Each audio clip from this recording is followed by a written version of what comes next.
কোন গুনাহে আল্লাহ বান্দার দিক থেকে মুখ ফিরিয়ে নেন। এই বিষয়ে প্রসিদ্ধ একটা হাদিস আছে, নবী সাল্লাল্লাহু আলাইহি ওয়াসাল্লাম বলেছেন, তিন ব্যক্তি এমন আছেন যাদের সাথে কিয়ামতের দিন আল্লাহ কথা বলবেন না, তাদেরকে আল্লাহ তাআলা পবিত্র করবেন না। এই মানুষগুলো যাদের থেকে আল্লাহ তাআলা মুখ ফিরিয়ে নেবেন, তাদের সাথে আল্লাহ কথা বলবেন না, তাদেরকে আল্লাহ পবিত্র করবেন না। সেই মানুষগুলোর মধ্যে একজন হলেন ওই পুরুষ, যে পুরুষ টাকনুর নিচে পোশাক পরে। পোশাক পরে বলতে যে পোশাক উপরের দিক থেকে যায় সেটা টাকনুর নিচে পরে, প্যান্ট, পাজামা, চাদর, লুঙ্গি, জুব্বা, জামা, এগুলো। মোজা যেটা থাকেই নিচে, নিচ দিক থেকে পরা হয়, ওইটা কথা ভিন্ন। তো এই যে মুসবিল যে ব্যক্তি টাকনুর নিচে প্যান্ট, পাজামা, লুঙ্গি ইত্যাদি পরে, এই ব্যক্তি তার সাথে আল্লাহ কিয়ামতের দিন কথাও বলবেন না এবং তার দিকে আল্লাহ তাকাবেনও না, তাকে আল্লাহ পবিত্রও করবেন না।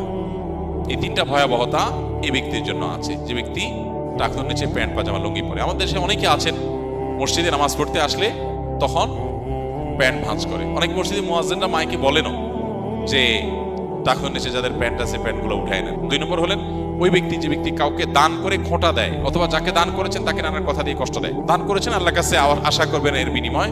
যাকে দান করেছেন তার সাথে আপনার কোনো আলাপ থাকবে না। দান করে খোঁটা দিলেন, কষ্ট দিলেন, খোঁচা মেরে কথা বললেন, এগুলো বললে আপনি আল্লাহ তাআলার দৃষ্টি থেকে সরে যাবেন কিয়ামতের ময়দানে। নাম্বার 3, ওই ব্যবসায়ী, যেই ব্যবসায়ী তার পণ্য বিক্রি করতে গিয়ে মিথ্যা শপথ করে।